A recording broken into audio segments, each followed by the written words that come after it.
Assalamualaikum warahmatullahi wabarakatuh.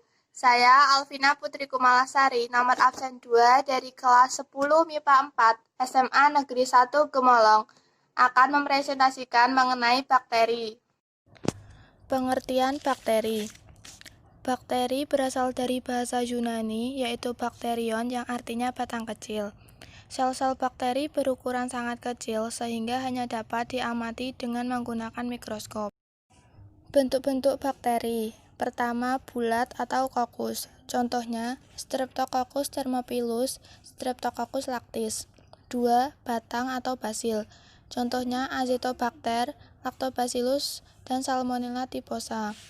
3. Spiral. Contohnya Treponema pallidum dan Vibrio cholera. Struktur sel bakteri. Pertama, materi genetik. Materi genetik bakteri tersusun oleh DNA kromosom. DNA kromosom membawa gen-gen yang penting untuk mengatur proses yang terjadi di dalam sel. 2. Plasmid. Umumnya, bakteri memiliki plasmid yang berbentuk cincin.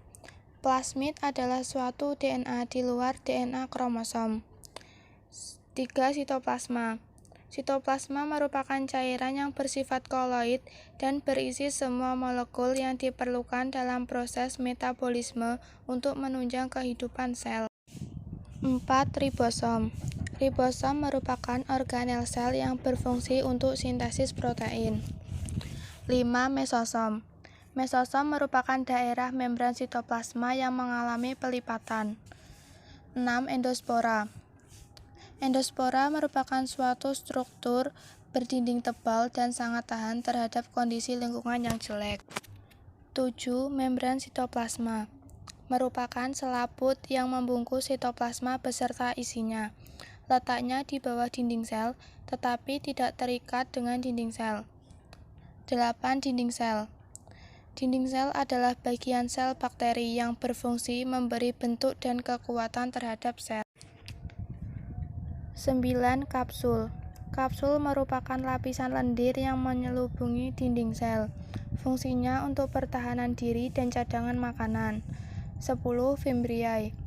Pada permukaan sel bakteri gram negatif, seringkali terdapat banyak alat seperti benang-benang pendek yang disebut fimbriae. 11. Flagellum. Fungsinya untuk membantu pergerakan bakteri.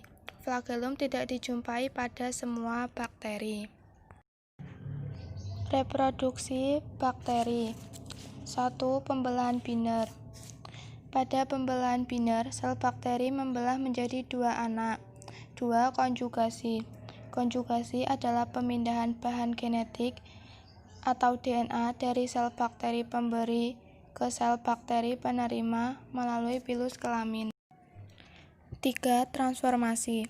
Transformasi adalah pemindahan potongan bahan genetik atau DNA dari luar ke dalam sel bakteri penerima atau resipien. 4. Transduksi. Transduksi adalah pemindahan DNA dari satu sel bakteri donor ke sel bakteri resipien dengan perantara virus. Contoh-contoh bakteri. Bakteri ada yang menguntungkan dan ada bakteri yang merugikan. Bakteri yang menguntungkan antara lain: 1. Lactobacillus bulgaricus digunakan dalam pembuatan yogurt. 2. Acetobacter clinium digunakan untuk pembuatan nata de coco. 3. Acetobacter aceti digunakan untuk pembuatan asam asetat. 4. Bacillus subtilis menghasilkan antibiotik subtilisin. 5.